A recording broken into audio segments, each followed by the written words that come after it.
after she finishes eating, she'll take her swords out and kind of just loosely warm up and look over to Emrys while she's twirling her blades.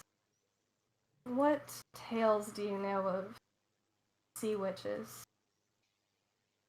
A lot of tales, Captain. Some of them include sea witches. Was there something in particular? She seems to think for a moment before she starts twirling her blade slowly again. Any particularly descriptive stories? Quite a few, depending on what you're looking for.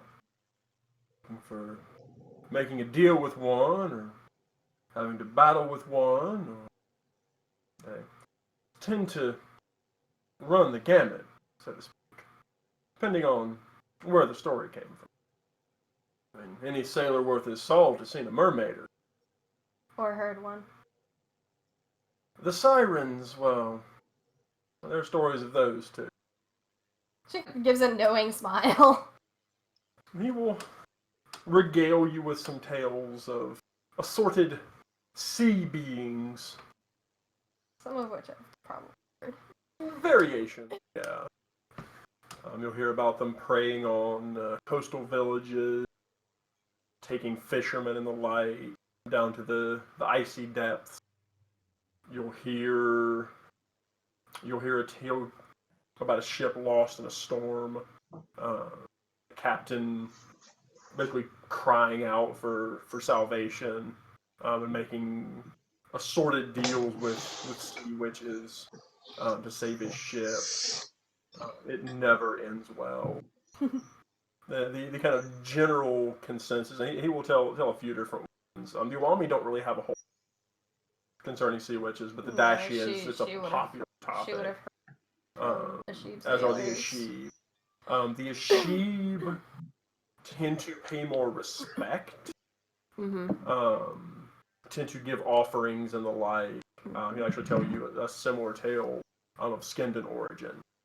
How at one point redheaded women weren't allowed to sail because they were viewed as an affront to the sea witches.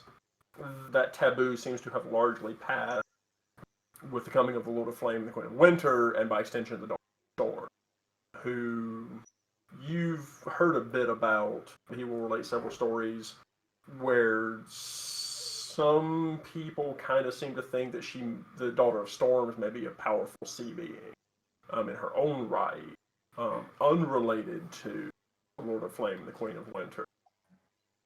As Satara is well aware, those tales tend to get very jumbled in the telling.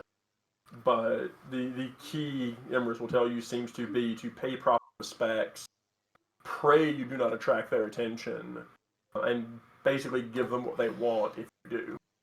Because trying to get the better of them doesn't end well. So a lot of which Satara is already familiar. But again, the Ashib tend to view them more as proper spirits, and so a lot of the prayers and whatnot Ashib sailors give are to those kinds of beings.